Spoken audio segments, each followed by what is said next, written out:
Carline reads, here we go. The Immortal Hulk 2 from May 2019. Spoilers. I will tell you that I had very low expectations of this book based on the cover. I did not like the cover. Here's the back just for funsies. Strike Force. That game was okay. Yeah, I was like, this is going to stink. And it's the second issue. This is the 5th printing, which I didn't realize when I started reading it. But if it got 5 printings, it must be a pretty good story. Hint, hint, hint. Spoilers for sure. Okay, there's lots of Bruce Banner self-reflection, inner dialogue. A lot of it, okay? Most of this book story is him kind of talking to himself and thinking it out. He starts off in like this dream sequence where he starts to, there's a Geiger counter, and it's checking his gamma radiation, and Hulk starts to come out of it, and then he wakes up and he's on the bus. He's talking to himself and whatnot, but I like in several different instances, they'll have him looking at a reflection or of some sort, and it'll be the Hulk. So it'll be Banner looking at the Hulk through the reflection. He gets off this bus and he goes to Bushima's, which I think is fun. I'm sure that's an homage to John Buscema. He's sitting in this diner, and again, he's got this reflection of the Hulk. He's like, nighttime is the time for the Hulk, so he tries to stay awake because the Hulk is really effective. Through this dialogue, you find out that he's just kind of on his own. He's drifting, and he's trying to stay under the radar. And some people are like, "Is Bruce Banner dead?" He doesn't know. They don't know. He's just really trying to stay under the radar. And come to find out, he references asking a friend to shoot him in the head with an arrow to see if he could die. Is he immortal? Could he die? And his friend, who I'm assuming is Hawkeye, which was probably in their first episode, shoots him in the head with a special arrow, and it doesn't kill him, but it damages his memory. So Bruce Banner is having a lot of inner conflicts because he doesn't feel like he is as intelligent as he was. He's having issues, problem solving and things like that. And he's like, you know what? He, meaning the Hulk, is actually smarter than he is right now. Anyway, so he's going across the country, staying under the radar, but finding these things to fix. Like, he's still kind of the good guy. And so he finds, by looking at the paper, that there's a lot of people coming up missing in this town. And he's like, this doesn't smell right. So he goes in this bar, and I like the art just fine. I like this whole thing. I like the art just fine. I enjoy the story quite a bit. So he goes to this bar, and he learns a little bit more about what's going on. And you find out that the local hero, the jock, everybody loves him. He's got lots of money. He's nice to everybody. He doesn't let it go to his head. He's like the perfect all-American boy. Died suddenly.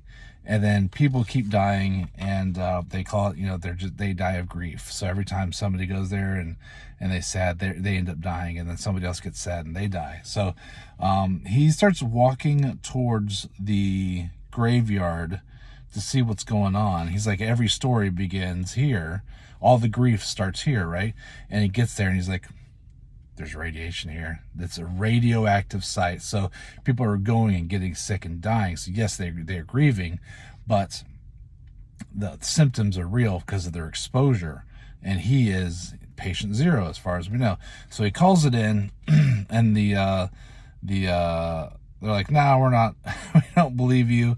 And like, who are you? He's like, I'm not going to tell you. And he's like, okay, I'm Bruce Banner. And then, what I thought was funny? He said his full name. And I always thought his name was Bruce. It's Robert Bruce Banner. There's your trivia for the day. According to this, it's Robert Bruce Banner. Bruce is his middle name. Anyway, so then they're like, okay, well, stay by the phone. We believe you now. And for some reason, now he's like off on the side of his cliff. The Hulk is really kind of like making him do stuff without like raging out. So he sees this green light on the side of this cliff, and he decides to go check it out because the Hulk wants him to do it without verbally. So it's all like in his head. So he's talking about how the Hulk wants him to do it. And he goes in there, and there's these dead bodies, and then bam, there's this walking ghost. That's what they call it, the walking ghost, which is a reference to his dream that he has at the very beginning, which is talking about the radiation poison when you feel just fine, but you're basically already dead. It kind of reflects on losing his wife and things like that. Anyway, you find out this is the doctor of the boy who died, and he goes and he's going to kill Bruce, and Bruce is saying that he learned that Bruce can die from getting shot by Hawkeye, that Bruce can die, but the Hulk can't. And the Hulk came out and is like, has him down. And what's interesting is that Hulk doesn't talk like Monster Hulk with like very short, unintelligent stuff. He's more intelligent. This isn't Smart Hulk. This is just like but he talks normal. He's having a real conversation, but he's doing it in Hulk form. Anyway, what the professor says is that he was working on like cancer treatment, and he found a couple small tweaks, and that was doing really good. But what he was really working on is immortality for himself. And so he'd been injecting himself and feeling great. And he's like, man, this is the stuff, man. This is going to be amazing. And of course, his son was going off to college or going into the pros and had a bunch of injuries and stuff. And he's like, man, I'm just gonna give it to my kid. Gives it to his kid. The kid has an awful reaction immediately, like green stuff, sludge and stuff is coming all out of him. He freaks out. Has to bury his son. The grief is getting him, and then he starts to see that he is changing, and his skin's glowing, and he's turning green and stuff like that. So he runs off and hides in the caves, and that's where Hulk finds him. Every time somebody finds him in that cave, he kills them.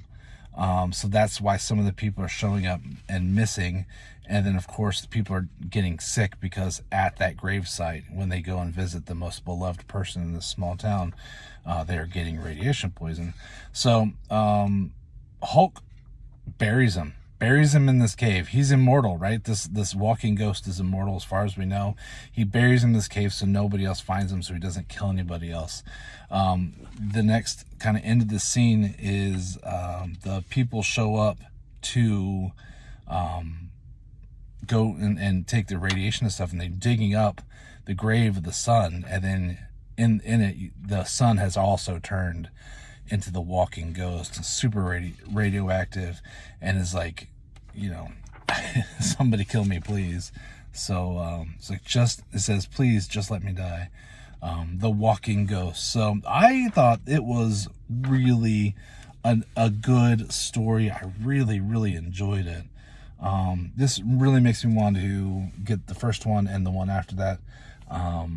Yeah, definitely Immortal Hulk. That was way better than I thought it was going to be. Based on that cover, I thought this was going to be trash, and I really enjoyed it. So, yeah, worth checking out. Look, I'm a nerd about a lot of things. You may be a nerd,